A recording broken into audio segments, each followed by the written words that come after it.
It's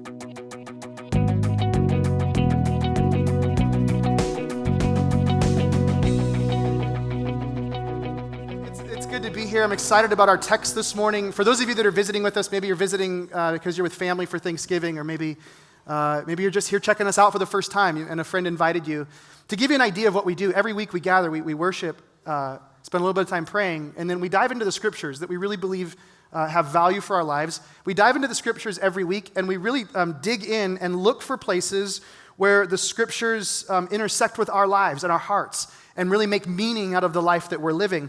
Currently, we've been walking through the New Testament book of Acts, which is a book written by a guy named Luke. And Luke was outlining really the history of the church, how the church got started in the little city of Jerusalem and then expanded through the Roman Empire, ultimately leading to us and where we are today. We've been walking through this. We've been looking at the origins of the church, really with an eye towards how we become a church that reflects more of the values and attitudes of that first church. That was an amazing church. And as we've been walking through this series, we're 17 chapters into a 28-chapter book. We've been really trying to understand how can we recapture elements of our story that we've lost, and how can we become the kind of people that express the same sort of confidence and power and have the same kind of difference in society as the early church did. And so really that's been our heart as we've moved through this. Today we're in Acts chapter 17. If you have a Bible, we're going to start pretty quickly this morning by just reading through this, and then I'm going to unpack it and talk about it.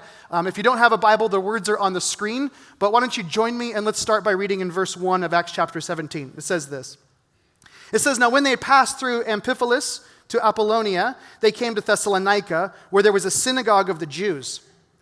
And Paul went in, as was his custom, and on 3 Sabbath days he reasoned with them from the Scriptures, explaining and proving that it was necessary for the Christ to suffer and to rise from the dead, and saying, 'This Jesus, whom I proclaim to you, is the Christ.' Some of them were persuaded and joined Paul and Silas, as did a great many of the devout Greeks, and not a few of the leading women. But the Jews were jealous, and taking some wicked men of the rabble, they formed a mob and set the city in an uproar and attacked the house of Jason, seeking to bring them out to the crowd. And when they could not find them, they dragged Jason and some of the brothers before the city authorities, shouting, 'These men who have turned the world upside down have come here also, and Jason has received them, and they're acting against the decrees of Caesar, saying that there's another king, Jesus.' And the people in the city and authorities were disturbed when they heard these things. And when they'd taken money as a security from Jason and the rest, they let them go." Now, if you were here with us last week, you know that we're picking up in this story with the Apostle Paul and a few friends, Silas and a few others, who are on what is called Paul's second missionary journey. The church in Antioch had sent him out on one mission, and then he'd reported back what had happened, and now he's on a second mission. Last week, if you were here, they were in the city of Philippi. Now they're in the city of Thessalonica. It's modern-day Thessaloniki, which I don't know why they had to change it for modern days, because for me, I liked Thessalonica better. Thessaloniki sounds like somebody's little poodle to me, and I don't know why, but that's just what I hear. But it's a modern city today, it still exists, it's still there, and it's not very far from where they were in Philippi. So this is still the region of Macedonia. And this city actually is one of the cities to which the Apostle Paul would later write a letter to the church that was there. He wrote a letter to the church at Philippi, that's the letter of Philippians, and then he would write 2 letters, 1st and 2nd Thessalonians, and those are letters that he wrote to the church in Thessalonica, this church that we're reading about here. Interestingly enough, this is really all we get on how the early church in Thessalonica got started, which I find fascinating. Because when you read about the beginning of this church, basically Paul and Silas and his companions, they're there for 3 weeks, and it's kind of a rocky start. You've got mobs, you've got bribes, and you have accusations. Sounds like the U.S. government today, right? And it's kind of like this, like, what in the world is this how you start a church? Sorry, that was a bad joke. But is this how you start a church? Like if somebody had a handbook on how to start new churches and communities, I don't think anyone would say, well, involve some mobs, get like an uproar, get people really angry with you, and then like have them throw accusations at you and run out of town, right? That doesn't seem like a very logical thing. So for me, when I look at this text, it makes me wonder, how in the world did this church survive? How in a place where they were only there for 3 weeks and just shared these messages about Jesus, and there was this kind of uproar and people being dragged into the streets, how in the world is it that decades later, Paul would be writing letters to this church? And how is it possible that even centuries later, that this same city would be sort of a seat of Christianity in that region? How is that even possible? What was it about the message of Jesus as it struck these people that made them so compelling, that made them prevail in the way that they did? It's interesting because the answer to that question is found actually in the text and what's happening here. In the middle of the chaos, in the middle of what's taking place, there's this accusation that's made of them. This accusation, as it turns out, rightly identifies something at the core of these individuals that made them the church that they were. In fact, it answers something I think that many of us in our culture are looking for as it relates to what it means to be a Christian. Now, before we get to that, just a quick summary so we're on the same page. They're in the city for 3 weeks. The Apostle Paul goes to the synagogue every weekend to preach the gospel, to tell people about Jesus. It says he's reasoning from the scriptures. Maybe you wonder yourself, like, what does this mean? Well, it says very specifically that he's explaining and proving why it was necessary for the Christ to suffer and to die, why it was necessary for the Messiah to suffer and die. Now, this is kind of an interesting thing, and I want you to understand the full spectrum of what's happening here. The Jews believed in a Messiah. They believed in a Christ who would come and would rule and reign and would be this powerful political authority who would overthrow the Roman government. They had this idea of a Messiah. What they didn't have the idea of was a Messiah that would suffer and die and rise again. So what it says is that Paul goes to the synagogue, and first he's pointing out from the scriptures, and he's saying, do you see all these suffering themes in the Old Testament about the Messiah? Do you see how suffering and death and then resurrection and life are a part of this larger story of the Messiah? And so after a couple of weeks, people are saying, yes, I get that. I see that the Messiah is going to suffer. I never saw this before. Then he says, oh, by the way, there's this guy named Jesus, and he has suffered, and he has died, and he has risen. Therefore, he is the Christ. That's what he's doing when it says he's going to the synagogue. He's explaining, proving why it was necessary, why this was a part of the Messiah story. And then he's saying, by the way, Jesus is the Messiah. Now, that's where this accusation comes in. And by the way, it's not just an accusation like a false accusation. It's actually a true accusation.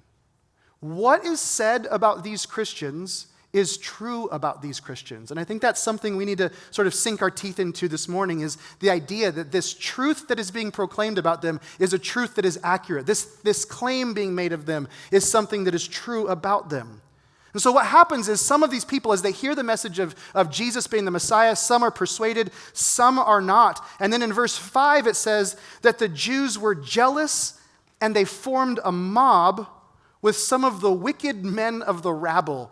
Every time I read Wicked Men of the Rabble, I just think it's like a 90s emo punk band. Like, that's what I picture, like, Wicked Men of the Rabble, something like that. But the point is that the Jews get jealous, right? They see all these people now in the synagogue believing that the Messiah has come. It's not what they predicted. It's different than they thought. They get jealous, and they go to the troublemakers. They go to the gangs of the street. Every city's had these for centuries. They go to the mob, basically. And with that mob, they form a mob. And you have to capture the irony of this in this moment. Here we have these devout Jews, individuals who are committed to keeping the law. They are committed to the purity of their religion. You have these Jews who have been chasing Christians because these Christians are set to undermine everything that Judaism holds dear. There's no way this could be the fulfillment of what we believe. And so they're so zealous, they've been chasing Christians. Any nuance of anything other than pure Judaism is pushed out of wherever they have capacity to influence. And yet, in all of their zeal, these devout Jews are forming an alliance with the wicked men of the rabble. Right? You can picture the leather jackets with the things on the back, the patches, right? They're trying to preserve their pure religion by aligning with these individuals. Does this seem ironic to anybody else? It's strange, isn't it? Since when do the wicked men of the rabble and Jews form a team together? This seems very incongruent. Why would they team up together? And wouldn't you think that there would be a conflict of interest? It doesn't make any sense. Unless there isn't a conflict of interest between these two groups. What if their interests are the same? What if both groups want the same thing? Then that would make sense of this scenario that we're looking at, and that's exactly what's happening in this text. Let's look at this accusation that's leveled against these Christians, again in verse 6. It says they went looking, and when they couldn't find Paul and Silas and his companions, they dragged Jason and some of the brothers before the city authorities, shouting, "These men who have turned the world upside down have come here also, and Jason has received them, and they are all acting against the decrees of Caesar, saying that there is another king, Jesus." So what is their accusation? Well, there's two parts to this. The first part really shows the alignment between the mob and the Jews. The first accusation is that they've turned the world upside down. They're messing with people's lives. That's essentially what it is. You guys, listen, you've heard about how they went to these other cities and towns and things are just a mess in the places they went. People aren't doing things the way they used to do them. They're upsetting culture. Things are changing. In Philippi, there's a slave girl who's not bringing her owner's money anymore. They're telling these kinds of stories. They're messing with culture. They're mixing up people's lives. They're making things uncomfortable and disrupting the status quo. When we get desperate and people start to mess with things, we do very interesting things. So here's the accusation. They're messing with our lives. And then the very interesting thing that the Jews do is they level an accusation against them by appealing to Roman sensibilities. This seems so ironic to me. They say they're acting against the decrees of Caesar. So they're so desperate, so out of sorts, that they're appealing to the very laws of the government that oppress them. The very laws of the government that oppress them, because this is so disruptive and so messing with them, they're now going to align with the government of Rome in hopes to drive these people out. So they've aligned with the rabble, now they've aligned with Caesar's government. And they say they're acting against the decrees of Caesar. Now, why would they say this? On what grounds do they make this accusation? Well, it turns out that what they're saying reveals what it means to be a true Christian. They're saying something that even the Romans didn't understand when it was being stated. The accusation reveals a truth essential to being a follower of Jesus. If you wonder what it means to be a follower of Jesus, these Jewish leaders are actually bringing something into the light that the Romans didn't even understand at this point. How are Paul's teachings against the decrees of Caesar? So the Romans didn't care about Jesus being another god people worshipped. There's this pantheon of gods that the Greeks and Romans worshipped. They were worshipped because people were just simply trying to get something out of the gods to live their kind of life. But they submitted themselves to Caesar, who was the ultimate ruling authority. So in this pantheon of gods, Jesus didn't matter. If these people want to worship Jesus, that's great. Just add him to the list. That's all Jesus is to these people. So why would that matter? But the Jews understand something about what Paul's saying that the Romans do not.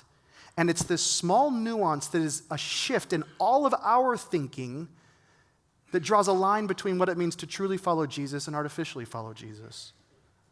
When Paul presents Jesus as the Christ, when it says this at the beginning, that he goes to the synagogue and he's proclaiming him as the Messiah, he's presenting Jesus as a new king. The accusation is true. He's saying Jesus is the king. Christ is the king. That's the whole idea of this title, the Christ. He is the king of all kings. And so the Apostle Paul, as he's moving from city to city, he actually is spreading a very subversive message to the people that are living in the Roman Empire. There is another king, regardless of the one that rules this land you presently live in, and he is the one that ultimately rules over everything. That's what it means to be the Christ. That's what it meant to be the Messiah. So ultimately what's being said is this, and it's so unbelievably impactful and so informative for those of us wondering how to follow Jesus. He's essentially saying this: to be a Christian is to pledge your allegiance to Jesus as king. That's what it means to be a Christian. You're aligning your loyalties to Jesus. You're aligning your heart to Jesus. You're pledging your allegiance to Jesus. That's the message of the Apostle Paul and the core of what it means to follow Jesus. That's the heart of Christianity. That's what it means to be a Christian. And what's happening in this text is what happens everywhere in the world. When your allegiance shifts and you realign with Jesus, you're going to have conflicts with the prevailing culture around you. If you don't change your allegiances and you simply try to believe things about Jesus, you won't have conflicts with your culture, you'll have conflicts with your soul. And Jesus won't make sense to you. And you'll be frustrated with him because you haven't made him king. You haven't aligned to him. When I was in my early 20s, I was asked to go teach English in Belize, Central America. And I went with another individual, and we did not get along. From the very first moment, I remember sitting in the airport and thinking, this is going to be the longest several weeks of my life. Sherry and I had just gotten engaged, and I remember like thinking to myself, I wish she was coming on this trip and not this guy. Like I'm going on this sort of weird trip with this guy I don't like. And so we were staying in this really, really rough house in sort of the central part of Belize City. And we were working with immigrants who weren't English speaking, because Belize is an English speaking country. And so there were immigrants who were refugees ultimately who were coming but needed jobs. And so we were working to teach English. And because I didn't like the guy that I was with, can I say that? I spent a lot of time by myself. Like any chance I could to get away from this guy, I was like, I'm on my own. So I would wander the streets of Belize City, which is not really safe and not really smart, but I didn't really care because I was that desperate. I would just kind of wander and explore the streets of Belize. And this one particular day, I wandered around this corner and I came up to this site right here. And in Belize, in the middle of this major tributary, there is this bridge they call the Swing Bridge. And when I walked up to it, they were in the middle of doing this. And the day I was there was more of a crowd that had gathered around it. But basically what happens is a couple of times during the days, and for really decades this happened, a couple of times every day, there's a group of men that go out, and they have this giant tool, like with handles on it, that's massive, and they insert it into the bridge, and then they begin pushing on this tool, and the bridge spins and turns to allow taller boats to navigate the river and get to different places in the city. And so I show up when it's kind of mid-turn, and I'm kind of hanging out there, and I was actually thinking about crossing the street. So I thought, well, I'll hang out for a while. Turns out a while is well over an hour. And in Belize, like an hour is very vague. It's like, yeah, it's about an hour. Like that could be 2 hours. And the interesting thing is they sort of take this bridge out, it becomes perpendicular to the road, and then the guys just take a break while boats go by. They just like sit out there. They're like eating sandwiches. And they're talking, just kind of hanging out. And pretty soon, like people start packing up at the shore, and everybody's kind of waiting for the bridge to come back. And after an hour or so, they all gather back around this giant tool, and they start pushing around until this bridge comes back into alignment with the road. When you and I come to Christ, there is this process. It's like our lives are sort of perpendicular to the will and the purposes of God.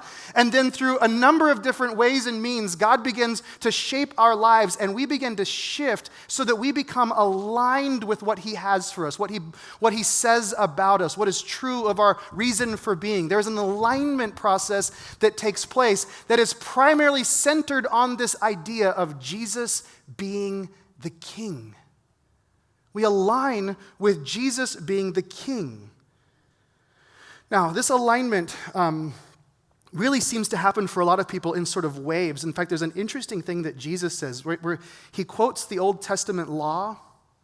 What's interesting as you listen to this, you almost see the progression in a person's life. When Jesus was asked what the most important commandment was, He said, love the Lord your God with all your heart, all your soul, all your mind, and all of your strength. It's interesting when you think about how that progression takes place. It's describing a life coming into alignment with Jesus. See, I find it easiest for my heart to align with Jesus. It's like the easiest thing for me, right? Because I hear this news, this good news. In fact, that's the gospel literally means good news. And when Mark used that term, it's one of the first times that Jesus is heard speaking. It says Jesus comes saying, believe the good news. When Mark used the phrase good news, it was actually a phrase that had weight and credibility in culture, but it wasn't a religious phrase. The idea of gospel, the word gospel literally just meant there is some sort of historical moment that's taken place that now changes things for you. In fact, during the time of Jesus, and this might help you understand why there was such a controversy in Thessalonica, during the time of Jesus, there was another writing, another inscription in Rome, and it talked about the gospel of Caesar Augustus. And the gospel of Caesar Augustus was the story about Caesar's birth and rise to the position of power. So when Jesus uses the word gospel, and it's the gospel of Jesus Christ, He's aligning Himself with the King, right? So the gospel is this news, it's this pronouncement. It was used to highlight victories in wars. For example, when the Persians had invaded and were battling against the Greeks, at Marathon, when that battle was won, they sent a herald, or the Greek word is an evangelist, to tell people the good news that the victory had been won and they were no longer slaves. You see, this language is ripped from culture. It's being lifted out and applied to the person of Jesus. The gospel is an announcement of something that has happened in history that changes your present. It changes who you are. Which, by the way, that's the difference between Christianity and every other religious system or every other philosophical system that's used to make sense of life. Every other system is essentially good advice for us, right? It's just, these are the things that you need to do to make sense of your life and know God. Christianity, at its core, is an announcement. It's a statement, it's news that says this is what has been done for you. That when you were totally incapable and had no power to do it yourself, God did something on your behalf. You know, whenever we see that, whenever we hear that news, there's this thing in our hearts that goes, man, God, you did that for me? This last Sunday was my birthday, as Grant announced to all of you and then awkwardly made the evening service sing to me. After the services last week, my wife surprised me with just an amazing gift. And there's this thing, when somebody gives you an amazing gift, there's this thing that happens in your heart, no way, your heart changes, right? So Jesus says we love the Lord our God with all of our heart, and our heart just sort of responds to the love of God being expressed for us, this announcement of his love for us. Our heart changes. And then it seems as if, as we begin to understand the implications of this news, that it starts to impact our souls. Our souls are the deeper things inside of us, right? Our soul is where we hold the deeper questions, the existential questions, the questions of why and where and how. And we begin to apply this news to our souls, and we begin to love God with our soul. We begin to allow the answers that God provides to fill the blanks of our soul. And so we go from loving him with our hearts to now loving him even in the depths of our being. We begin to override certain things that we used to believe. Now there's this deeper thing happening inside of us. And then we love God with our minds. Apostle Paul wrote to the Roman church and he said that we are transformed. Our minds are renewed by this message of grace. And so there's this mind shift. So our hearts begin to love. Our souls begin to be shaped. And then we start thinking about things. We see events go on in the world and we start to think about things differently. We start to look at our relationships and we start to think about them differently. We start to ask different sets of questions. We're no longer just subject to the questions that we were born with. Now we have new things to ask and ponder and wonder. So it's our hearts and our souls and our minds and then our strength. What's interesting about strength is that really is the representative of our will. Our strength is what we used to perform all the duties we perform during a particular day. Our strength is what carries us into all of our activities. It's our will. And what's fascinating is Jesus names it last, and it might be the last thing in our hearts to be shaped by the gospel, the last place that we seem to allow him to be king. Yet it's the most profound place that we experience his leadership when we allow him to be the Lord, the king of our strength. I think it's fascinating. When you look at the Bible, you open up to the very beginning. There's this book called Genesis. In the first couple of chapters, the basic idea is this, that we were created to live in a world where relationships and people are whole. Psychological, emotional, relational wholeness. And in that world that we see in those first two chapters of Genesis, who's the king? God is the king. God is the ruling authority in that. So everything is whole when God is the king. Then you turn over to chapter 3, and the story basically says that we kicked God out as the king, and we made ourselves the king. We decided that we're going to be our own kings. We're going to be our own rulers of our own lives. And we've gone the way of self-centeredness. We've gone the way of self-focus, and that begins to erode everything around us. Tim Keller, in his book, Jesus the King, he says this. He says, there's nothing that makes you more miserable, and I love the next part, or less interesting than self-absorption. How am I feeling? How am I doing? How are people treating me? Am I proving myself? Am I succeeding? Am I failing? Am I being treated justly? Self-absorption leaves us static. There's nothing more disintegrating. Why do we have wars, class struggle, family breakdown? Why are our relationships constantly exploding?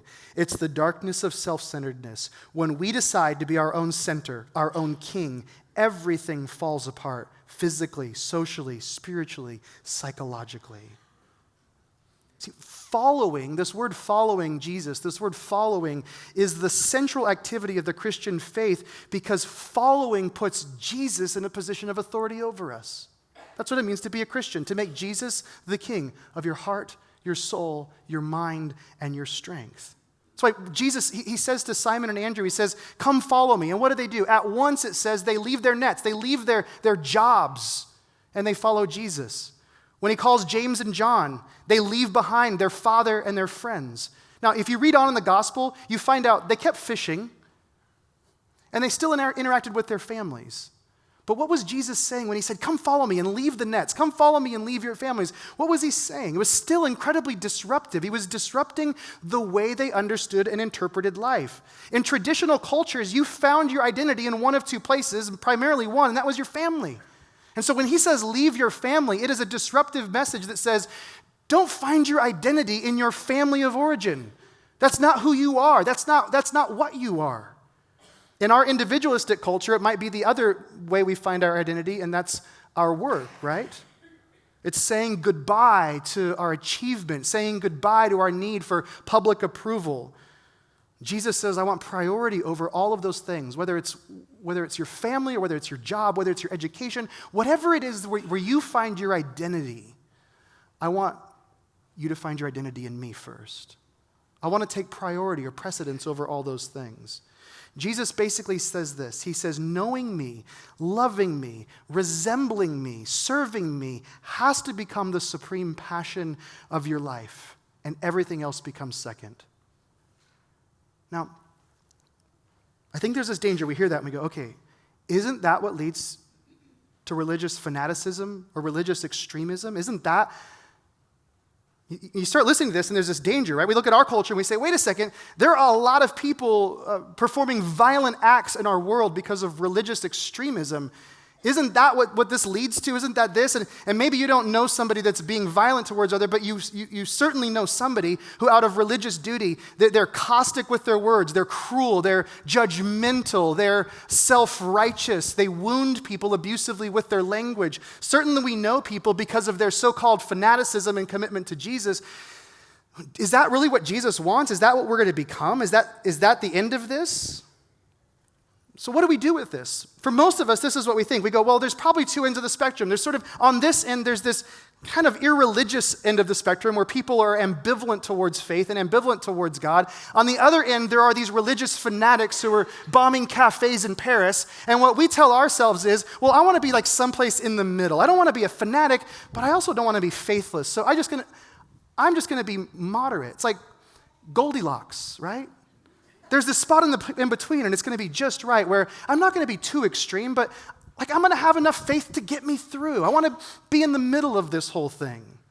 We sort of land ourselves in a moderate place on the spectrum of belief. But is that the way Christianity works? Is that what we're seeing here? Does that look like Jesus being the king? We never hear Jesus say, guys, moderation is the answer. In fact, in Luke's gospel, he says to this crowd, he says, listen, if anyone comes to me and does not hate his father and mother, his wife and children, his brothers and sisters, yet even his own life, he cannot be my disciple. Luke chapter 14, verse 26. What is Jesus saying there?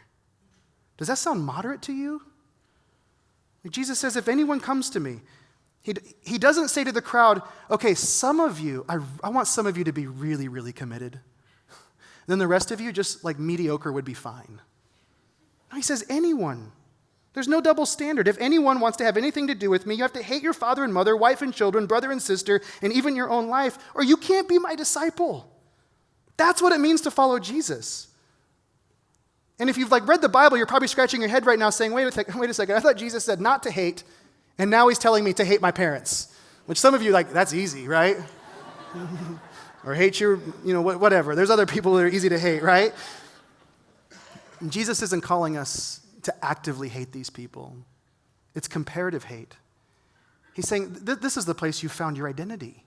This is the place where you have found the meaning for your life. He's saying you're leaving the very place that you found identity. In that culture, family was where you found identity. He's saying you're leaving this, and I want you to follow me so fully, so intensely, so enduringly that all the attachments you have to your former identity are gone, and now you simply identify with me. That's what it looks like. There's no longer like, hey, Jesus, I'll follow you if my career thrives. There's no like, Jesus, I'll follow you and I'm going to expect you to make my family stay intact and my kids safe. Like, there's none of that. Anything that's on the other side of, hey, Jesus, I'll follow you if, is really our master. Jesus isn't our master. And so he says, listen, I want you to follow me and me alone. That's what it looks like to make me king. That's the goal. That's the objective, that I would be the king of your heart and your soul and your thinking and your strength. That I would be the ruler of all of those things. And you listen to that and you go, does that sound fanatic? Not if you understand the difference between religion and the gospel. Remember what religion is. Religion is just advice on how you can know God and live a better life, right? And under religion, you know what your job is? Your job is to follow that advice to the best of your ability. But if you feel like you're like following that advice faithfully and completely, you'll eventually believe that you're having a connection with God because you did the right things, because you behaved the right way. And when you start to think that you're connecting with God because of what you've done, you will also simultaneously start to feel superior to the people that are around you. And there's a slippery slope in all of this. You start to feel superior to people. You start to distance yourself from them. You begin to exclude them, you begin to hate them, and eventually you begin to oppress them. And there are some Christians that do those things. But it's not because they've gone too far in following Jesus and making him king. It's because they haven't gone far enough. That's why they do those things. See, the gospel isn't advice. It is good news that you don't need to earn your way to God. It's already done for you. It's a gift that you receive by grace. And if you seize that gift and you hold on to it, Jesus' call is not going to pull you to fanaticism or moderation. It will simply call you to a place where he is leading all of your life. You'll be passionate to make Jesus your goal, to follow him, live like him, to love like him. And then when you meet somebody and they happen to be different than you, they have different priorities or a different belief system, you're not going to assume that they're inferior to you. You'll actually seek to serve them rather than oppress them. Why? Because the gospel is not about choosing to follow advice. It's about being called to follow a king. You're following a king. There is a new king that is being announced in the gospel, the evangelion of Jesus. It's a king who says, follow me, because I have authority over things you never imagined I have authority over. Follow me as your king, because I gave up my authority and died on a cross for you. Follow me as your king, because I loved you when you didn't believe right or behave right. Follow me as your king, because I bring you news, not advice. Follow me, because I will bring you true and meaningful life. Heart, soul, mind, and strength. Follow me with all of them. See, the accusers in Acts chapter 17, they were right about these people. They did turn the world upside down, and they did announce a king other than Caesar. And I don't know of a better time or a better place in which human beings need to hear a message that turns our world upside down, and where there is a king that we can follow, who loves us and serves us and is with us and cares for us and believes in us. So the question that we're left with looking at this text today, are we the kind of people who are willing to make a mess of the world around us because our priorities and our values have shifted to follow Jesus? Are we the kind of people who are saying, Jesus, I want you to have the affections of my heart. I want you to be the answer to my soul's questions. I want you to reshape my thinking, and I want the very things I do every day to be led by you. Amen? Would you stand with me?